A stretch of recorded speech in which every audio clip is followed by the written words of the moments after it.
आज का जो मेरा विषय है वो है देव यजन भूमेश त्रैलोक्य विभुक्ताया एशिया संज्ञा। एशिया संज्ञा कैसे हो रही है, जो स्थान है उसकी। बड़ा सुंदर विषय है।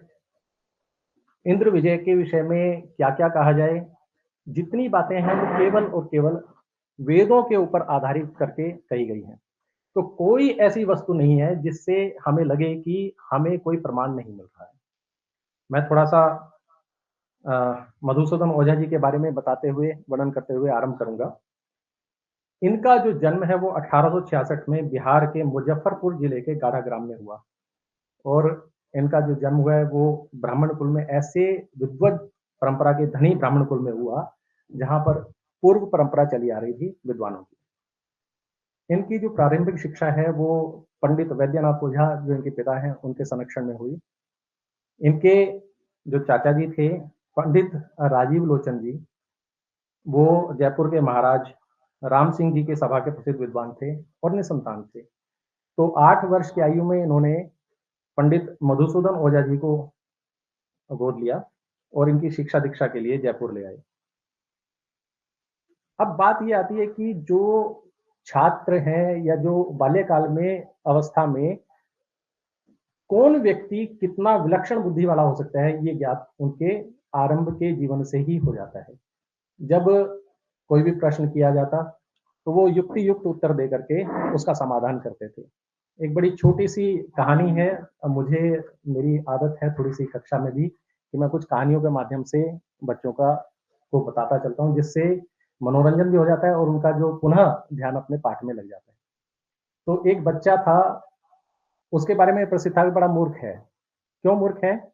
कि जब उसके सामने एक 10 का नोट और 100 का नोट रखा जाए, तो वो 10 का नोट उठाता था और 100 का नहीं। तो पूरे गाँव में प्रसिद्ध था कि मूर्ख है और लोगों को दिखाया जाता था कि भाई देखो कितना मूर्ख है, हम इसके सामने 10 का और 100 का नोट रख रहे हैं और वो 10 का उठाता है, 100 का नहीं उठाता। ऐसा करने पर एक जो कोई व्यक्ति उनके पास पहुँचा और कान में पूछा, "बेटा क्या तुम्हें पता नहीं है कि 100 का बड़ा नोट होता होता है और 10 का छोटा, तो तुम 100 का क्यों नहीं लेते?" तो उसने अपना जो कोष है वो दिखाया खोल करके, इतना डिब्बा, और उसमें पता चला कि 10-10 के कितने सारे नोट हैं। वो बोला, कहता है अगर मैं किसी दिन भी 100 का नोट उठा लेता, उसी दिन से मेरी ये प्रक्रिया खत्म हो जाती। अब आप सोच के देखिए कि 10 के नोट वाली प्रक्रिया कब तक चलेगी, तो बुद्धिमत्ता है या मूर्खता है, ये आप देखिए। ऐसे ही प्रतिभा के धनी प्रोफेसर मधुसूदन ओझा जी थे, पंडित मधुसूदन ओझा जी। ऐसी जो शक्ति है, जिसको जन्मजात शक्ति कहा गया है, मम्मट ने इसे कहा है, शक्तिर निपुणता लोक शास्त्र काव्याद्य अवेक्षणात् काव्यज्ञ शिक्षा अभ्यासः इति हेतु सदुद्भवे। शक्ति थी जन्मजात, लेकिन अभ्यास की आवश्यकता थी। तो वो कैसे आएगी? काव्य शास्त्र आदि के अध्ययन के द्वारा। जयपुर के व्याकरण शास्त्र के बहुत बड़े विद्वान पंडित विश्वनाथ जी के सानिध्य में रह करके इन्होंने लघु सिद्धांत कौमुदी का पारायण किया। इसके पश्चात पंडित राम भजन जी ने इन्हें सिद्धांत कौमुदी का अध्ययन कराया। इसके पश्चात दरभंगा के काशी की दरभंगा संस्कृत पाठशाला में आप लोग सभी उनके नाम से भली-भांति परिचित हैं, प्रसिद्ध विद्वान हैं, श्री शिव कुमार शास्त्री जी। उनके सानिध्य में रह करके उन्होंने वैदिक परंपरा के अनुसार शास्त्राध्ययन किया और ऐसे करते हुए उन्होंने व्याकरण, न्याय, मीमांसा, साहित्य, वेद विभाग, वेदांत आदि पर पूर्ण अधिकार प्राप्त कर लिया और सब जगह इनकी ख्याति अपने आप ही फैलती चली गई। अब शिव कुमार शास्त्री जी ने उनसे वचन लिया कि भई अब आप वेदों के जो वास्तविक रहस्य हैं, हम मुख्य विषय पर आ रहे हैं। वेदों का जो वास्तविक रहस्य है उसको प्रकाशित करने के लिए आप अपना जीवन समर्पित कर दीजिए। और उन्होंने इस आज्ञा को शिरोधार्य किया और इस प्रकार से उन्होंने वेदों का अध्ययन करते हुए जो भी कुछ लिखा, उसमें उन्होंने वैज्ञानिक और ऐतिहासिक दृष्टि को अपनाया। इन सब का आधार वेद है। पंडित ओझा जी के 200 से अधिक ग्रंथ हैं। इंद्र विजय भारतवर्षीय आर्योपाख्यान की ऐतिहासिकता को वैदिक प्रमाणों से पुष्ट करके लिखा गया है। यह भारतवर्ष में आर्यों से संबंधित भारतवर्ष के अति प्राचीन काल के इतिहास और भूगोल से संबंधित ग्रंथ है। इसमें भारत के इतिहास और भूगोल से संबंधित सारी जानकारी मिलती है। इसलिए न केवल संस्कृतज्ञों के लिए अपितु जो इतिहास के अध्येता हैं, इतिहास के छात्र हैं, भूगोल के छात्र हैं, वो भी उनके लिए भी यह ग्रंथ अत्यधिक उपयोगी है। अब एक प्रश्न उठता है कि मेरे पूर्व वक्ताओं ने बहुत बार वर्णित किया है कि वेदों को हम अपौरुषेय मानते हैं, कि पुरुष प्रणीत नहीं है, तो अनादि और ईश्वर प्रणीत माना जाता है। शंका उपस्थित होती है, अगर इंद्र विजय से इतिहास और भूगोल की जानकारी होती है, तो ईश्वर प्रणीत होने के कारण यह इतिहास ग्रंथ नहीं हुआ, इसलिए वेद का प्रामाण्य इसमें किस प्रकार से संभव है? शंका उत्पन्न होती है ये, और हर छात्र को होती है। सब जानते हैं कि जब भी संस्कृत के शोधार्थी हैं, अभी सुमन पाठा सर भी कह रहे थे कि जब भी हम किसी भी विषय में शोध करने चलते हैं, तो सबसे पहले हम वेद को प्रमाण मानते हैं। तो वेद में ढूंढते हैं किसी भी विषय में, चाहे वो गणित हो, आयुर्वेद हो, भौतिकी हो, काव्य हो, या किसी भी प्रकार का विज्ञान है, वहां पर हम ढूंढते हैं। अब जो ईश्वर की व्यवस्था है, वो तो बिल्कुल परफेक्ट व्यवस्था है। अगर वो परफेक्ट है, तो आप और मेरे जैसे जो शोध छात्र हैं, उनके लिए शोध की संभावनाएं बचती ही कहाँ है? जब परफेक्ट है, उसके बाद तो कुछ बचा नहीं। वेद श्रुति है, ऋषियों ने मंत्रों को देखा और बाद के युग में उनका लेखन हुआ, यह माना जाता है। परंतु अगर लिखित रूप नहीं होता, तो ग्रंथों के जटा पाठ, स्वर पाठ आदि, जो हम बात करते हैं कि उच्च उदात, निचय अनुदात, समाहार स्वरित, ये कैसे होते? अगर ईश्वर प्रणीत है, तो वो वैसे ही वैसे चलने चाहिए थे, तो उसके बाद वो क्यों आता? इसलिए पंडित ओझा ने ये बात की और उन्होंने लगभग 42 पक्षों पर विवेचना की और ये कहा कि ये ऐतिहासिक ग्रंथ भी हैं। जो वेद है स्वयं ईश्वर है, और अगर ईश्वर है, और जो ईश्वर है वो ज्ञान में है, तो ज्ञान के रूप में वेद ईश्वर है। लेकिन जहां लिपिबद्ध हो जाते हैं, वाणी के रूप में है, अक्षर वर्णाक्षर में वाणी है, उसमें वो ऋषि प्रणीत है, इसलिए इतिहास के साथ इसकी संगतता बैठ जाती है। अतः वेद में ज्ञान विज्ञान के साथ इतिहास से संबंधित प्रसंग प्राप्त होते हैं। इन ऐतिहासिक विषयों का ज्ञान किसको होगा? जो उस प्रकार की बुद्धि को रखता होगा। इसलिए मधुसूदन ओझा जी ने अपनी सूक्ष्म दृष्टि से शोध किया और प्राचीन इतिहास और भूगोल की विस्तृत जानकारी को इंद्र विजय नामक ग्रंथ में दी। अब बात आती है कि इंद्र विजय नाम में जो इंद्र पद का पद आता है, तो इससे प्रश्न उत्पन्न हो जाता है कि ये जो इंद्र है, वो स्वर्गाधिपति इंद्र ही है या अन्य पुरुष है? प्रकार के प्रश्नों संबंधित अन्य प्रश्नों के उत्तर इंद्र विजय का अध्ययन करते हुए प्राप्त होते जाते हैं, और जैसे जैसे इंद्र विजय का अध्ययन करते जाते हैं, प्रश्न मन में उत्पन्न भी होते हैं और उनका समाधान भी मिलता जुलता है। महोदय, जो ये विषय है, क्योंकि इसमें मुझे बताना है कि आप एशिया है पूरा, उसके विषय में तो भूगोल की जानकारी मुझे भी नहीं थी। मैं भी साहित्य का छात्र हूँ, वेद का नहीं। तो इसमें मैंने अपनी पत्नी से, अपने बच्चों से बड़ी हेल्प ली, और मुझे लगभग 1 महीने के करीब मुझे अपने दिमाग में बिल्कुल उस वस्तु को सेट करने में लगा कि कितना हिस्सा एशिया का है, और इसी विषय में मैं आपको बताऊंगा, और वो मुझे लग रहा है कि आपको बड़ा रोचक लगेगा। तो मुझे इस जो जो ये संगोष्ठी है, इसमें देव यजन भूमि त्रैलोक्य विभक्ताया एशिया संज्ञा, इस भाग पर पंडित ओझा जी की दृष्टि, जो कि वैदिक प्रमाणों से पुष्ट है, वैदिक तथ्यों से पुष्ट है, उसको आपके समक्ष प्रस्तुत करना है। एक एक शब्द, जब एशिया की बात करें तो एशिया कौन सी एशिया? जैसे हम प्रमाण की बात करें तो प्रमाकरणम प्रमाणम कहते हैं, वैसे ही जब एशिया की बात है तो कैसी एशिया है? कहा देव यजन भूमि, देवताओं और यज्ञ की भूमि, जिस जो 3 लोकों में बटी हुई है, त्रैलोक्य विभक्तायः, 3 लोकों में बटी हुई है, ऐसी उसकी एशिया संज्ञा है। अब जो वर्णन जिस प्रकार से मिलता है, थोड़ा वैसा वर्णन करते हुए मैं आगे चलूंगा कि देव युग में ब्रह्मा के द्वारा 3 प्रकार के त्रिलोकी का निर्देश किया गया, त्रैलोक्य का निर्देश किया गया है, आधिदैविक, आध्यात्मिक और आधिभौतिक। इन्हीं क्रम पूर्वक ध्यान देंगे इस विषय में। दिव्य, शारीर और भौम त्रिलोकी कहा जाता है। अग्नि, वायु और इंद्र को दिव्य त्रैलोक्य कहा जाता है। पृथ्वी अग्निलोक है, सूर्य द्युलोक है, और इन दोनों के मध्य वायुलोक ही अंतरिक्ष है।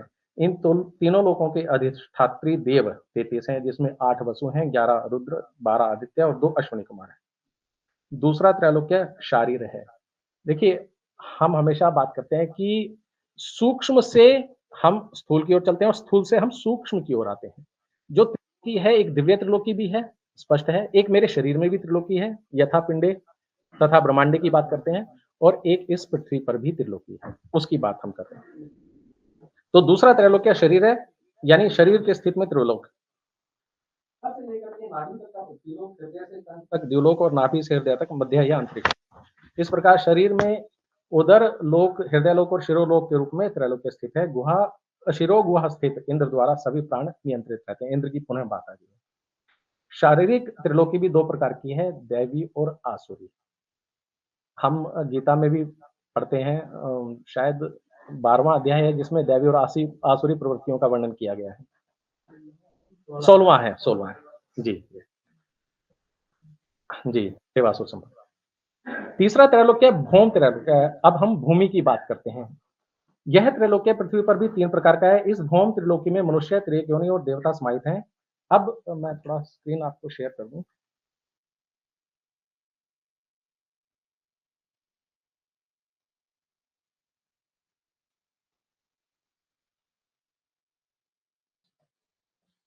इसमें भी सील कर दीजिए।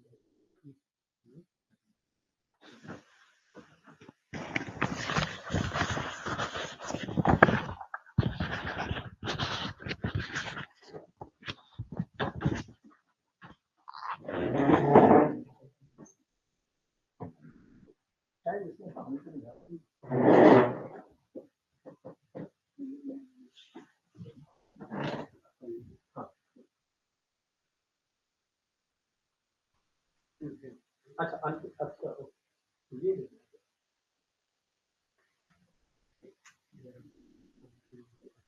उसमें क्या बताएगा ना, कैसे किया था इसको आंसर कीजिए इसको ना।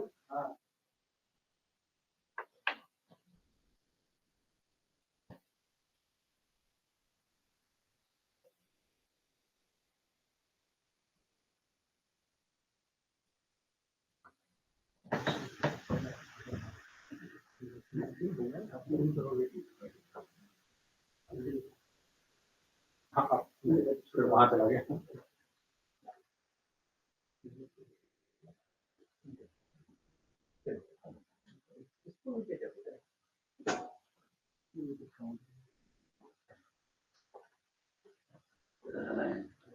जो मेरा परिश्रम है ना, यहाँ व्यर्थ हो जाएगा फिर।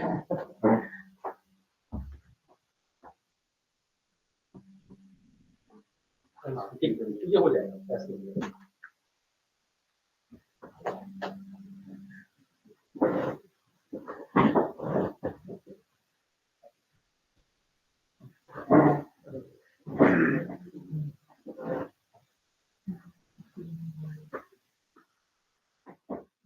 सिंक्रोनाइज होने में टाइम लगेगा। अच्छा, ये यहाँ से कर सकते हैं।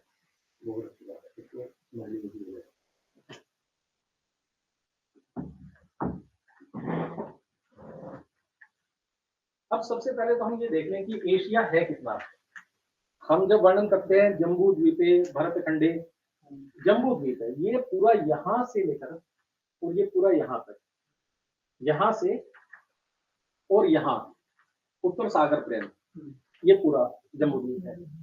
यहाँ से लेकर के पूर्व चाइना सी और ये यहाँ रेड सी है, यहाँ तक का ये पूरा का पूरा इलाका, यहाँ से ये ऐसे होते हुए पूरा ये एशिया है।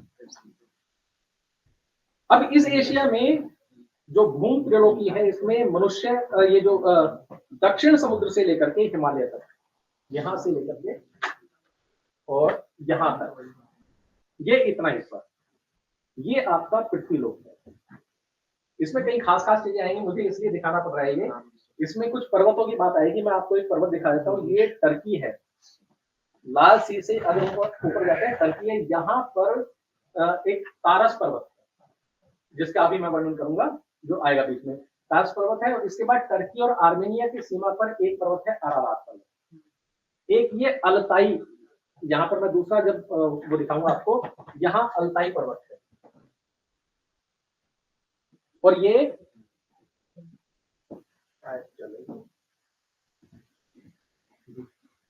ठीक है, चलेगा इतना भी, इतनी दूर से नहीं पता चल रहा होगा, फिर भी मैं कोशिश कर रहा हूँ, जब मैं बड़ा करके दिखाऊंगा तो पता चल जाएगा।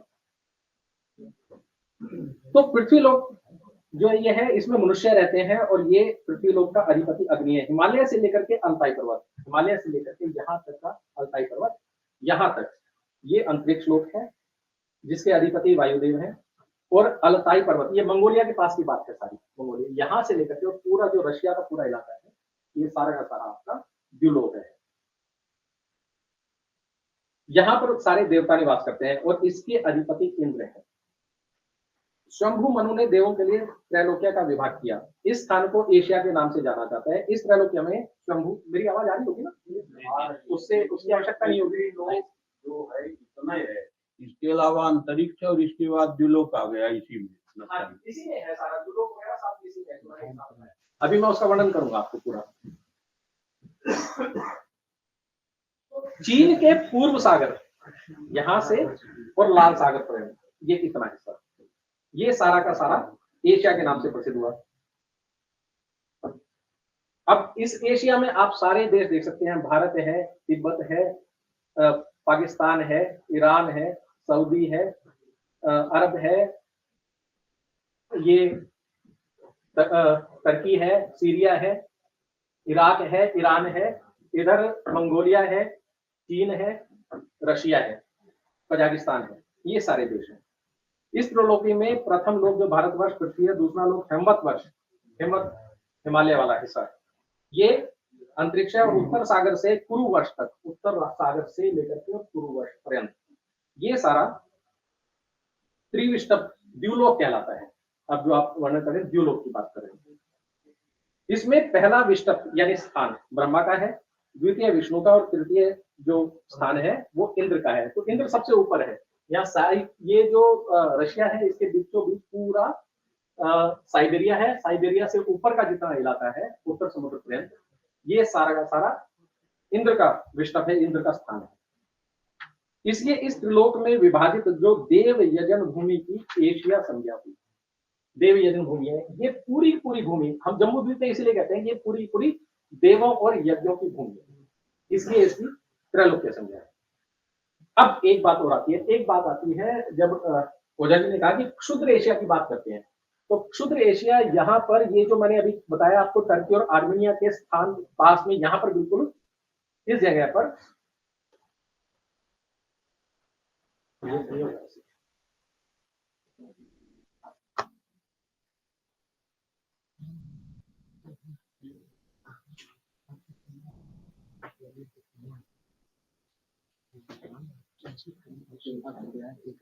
ये दिख रहा है टर्की है, यहाँ तारस पर्वत है और यहाँ आर्मेनिया की सीमा पर, ये टर्की की सीमा पर पूरा यहाँ पर अरारात पर्वत है, जिसको क्षुद्र एशिया या एशिया माइनर कहा गया।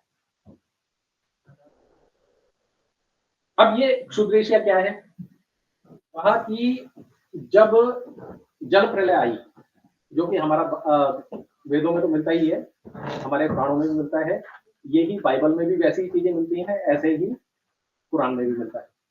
तो जब जल प्रलय आई तो मनु की जो नौका थी वो यहाँ आकर के ठहरी थी। जब जल प्लावन के बाद जब रुक गया सारा कुछ, तो यहाँ आकर के ठहरी थी। तो ये क्षुद्र एशिया, वहां पर उसने अपना, ईश मनु ने अपना निवास स्थान बनाया, जिसको कहा एशिया, ईश के कारण एशिया। ये अरारत पर्वत तुर्की के तारस पर्वत के पूर्व में, अब तुर्की में तारस पर्वत है उसके पूर्व में है, ये पूर्व है, और ये इस साइड का हिस्सा सारा पश्चिम है। तो आर्मेनिया के पास स्थित है। ये प्राचीन काल में एक तार नाम का राक्षस हुआ, जिसका दूसरा नाम वज्रांग था। इस तार नाम के राक्षस के एक पुत्र हुआ तारक।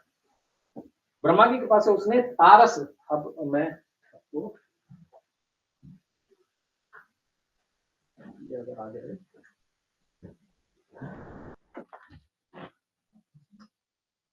इसमें पर्वत दिख जाएंगे आपको सारे।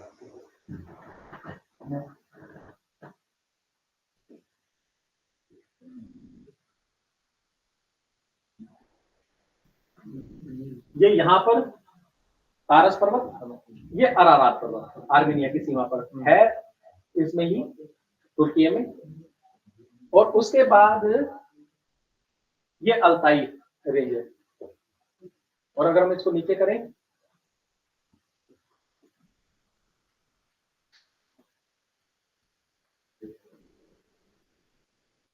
ये साइबेरिया आ गया।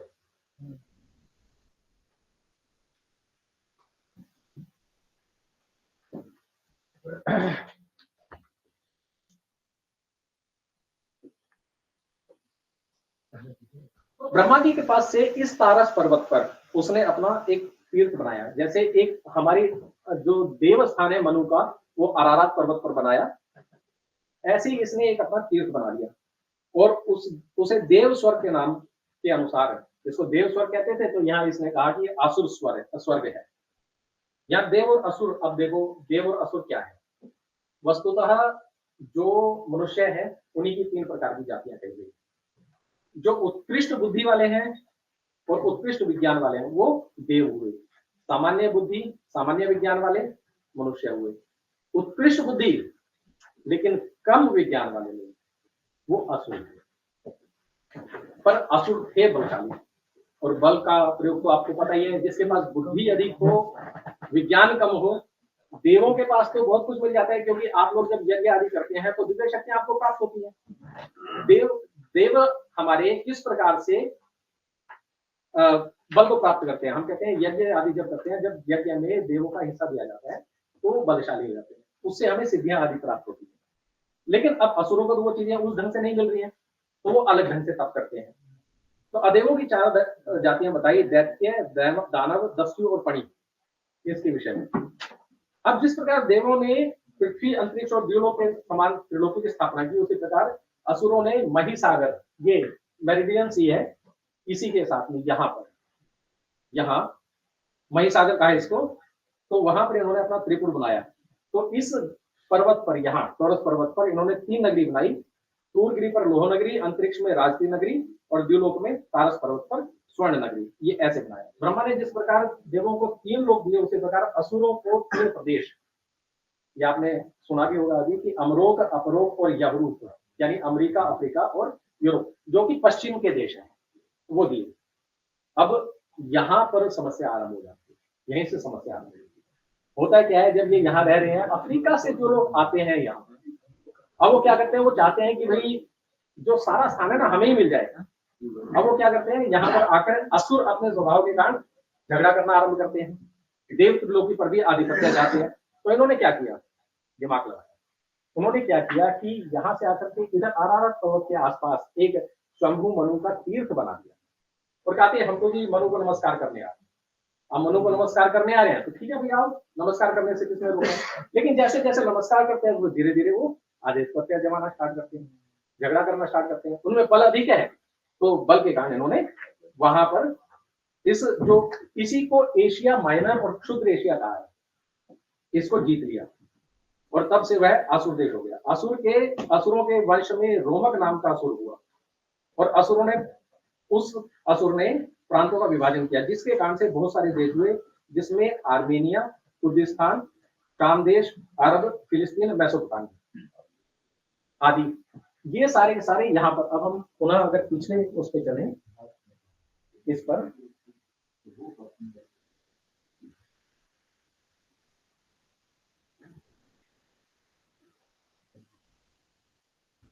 तो ये देखिए आप, ये सारे देश यहाँ बने थे, सीरिया, इराक, ईरान, सऊदी अरब, उज्बेकिस्तान, तुर्कमेनिस्तान आदि।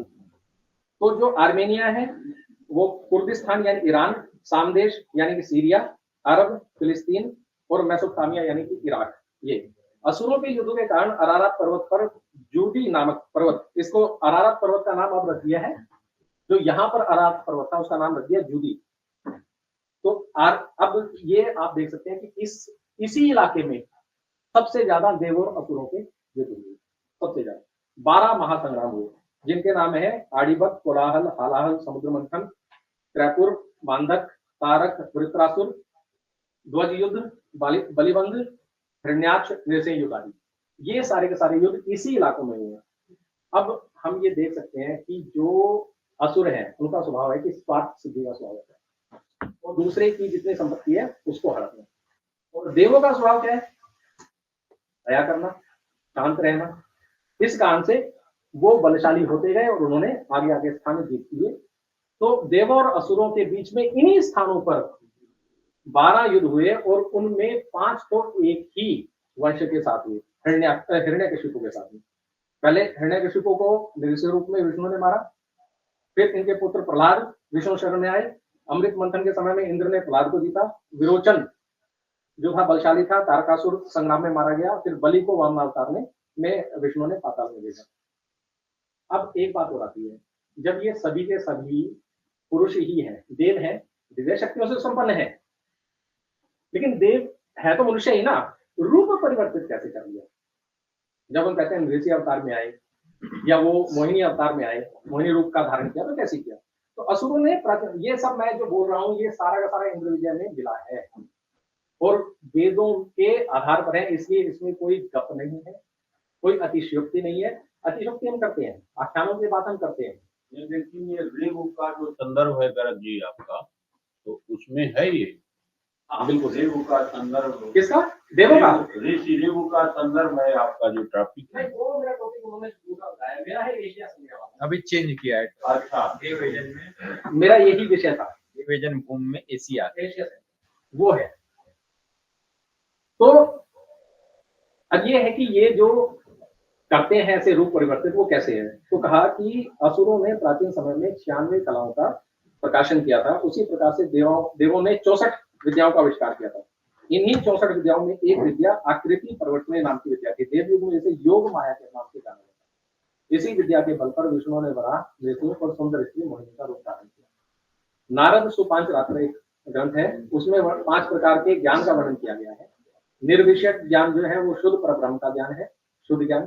कर्म से उत्पन्न निर्गुण ब्रह्म का ज्ञान, परामुक्ति प्रदान करने वाला ज्ञान। सगुण ब्रह्म की उपासना करने वाला, जो अपरामुक्ति को प्राप्त कराने वाला ज्ञान। योग से उत्पन्न योग सिद्धि ज्ञान और सांसारिक विषय योग ज्ञान। अब सांसारिक विषय का तो सबको कम सबको ही ज्ञान होता है, लेकिन जो दिव्य ज्ञान है, योग से उत्पन्न जो योग सिद्धि का ज्ञान है, वो नहीं होगा जो उस प्रकार की बुद्धि वाले हैं, उत्कृष्ट मेधा वाले हैं।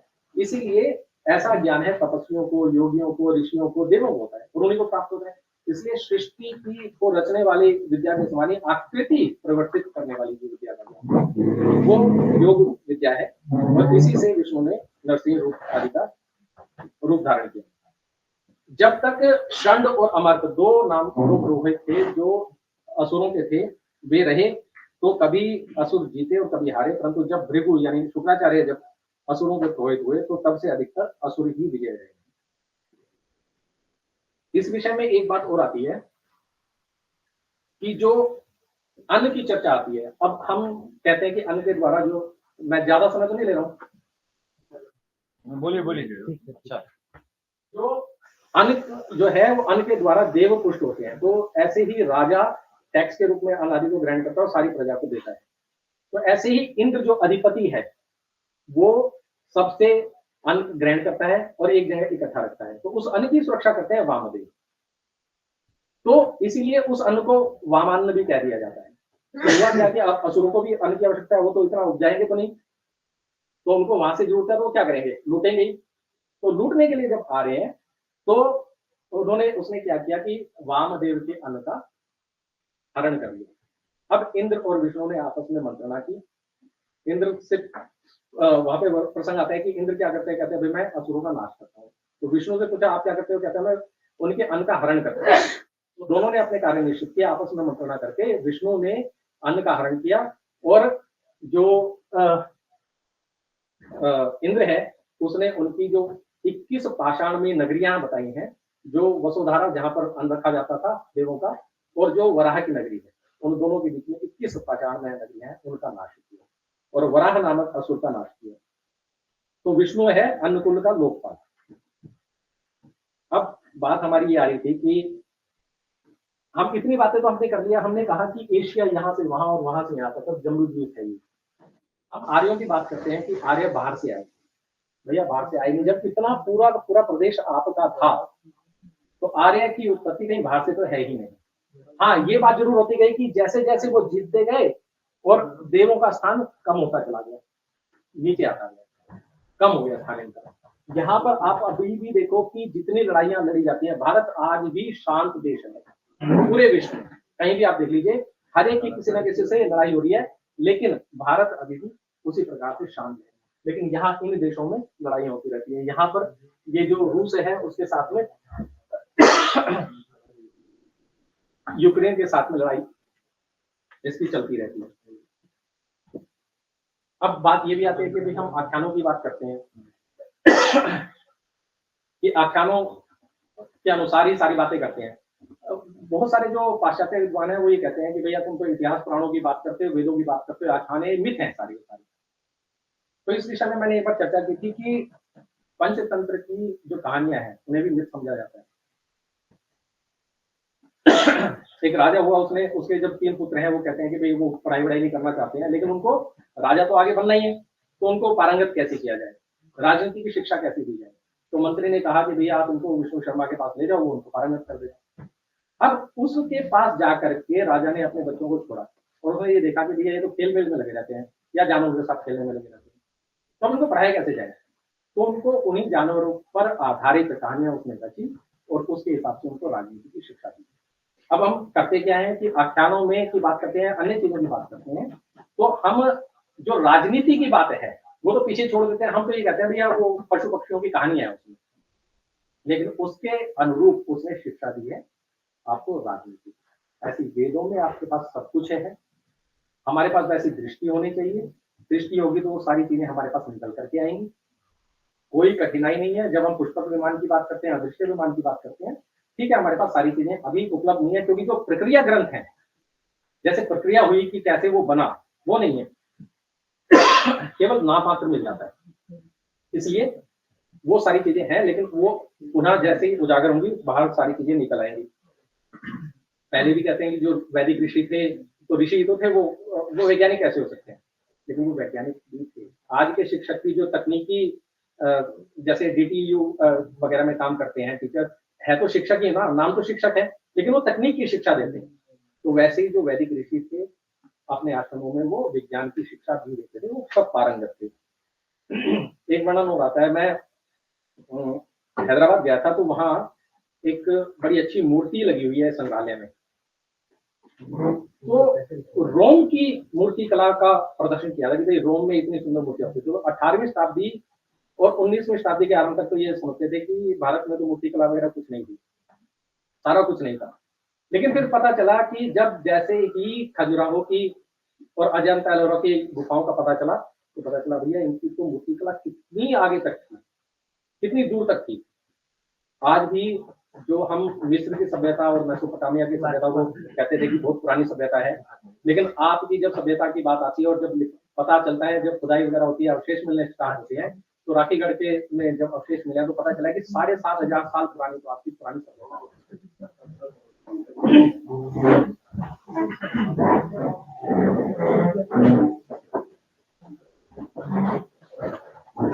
मिस्र को की सभ्यता को आप 1,000 साल वर्ष पुरानी मानते हैं, मेसोपोटामिया की 3,500 साल और 7,500 साल पुरानी तो आपकी अपनी सभ्यता। कौन कितनी आगे है या कौन कितनी पीछे है, बात वो नहीं है। बात यह है कि हमारे पास कितना ज्ञान भंडार है हमारे पास, उसको हम कैसे आगे निकाल सकते हैं। तो यही मधुसूदन ओझा जी जो वेद के द्वारा, वेद में जो जो विज्ञान है उसको उन्होंने वो बाहर प्रदर्शित कर रहे हैं।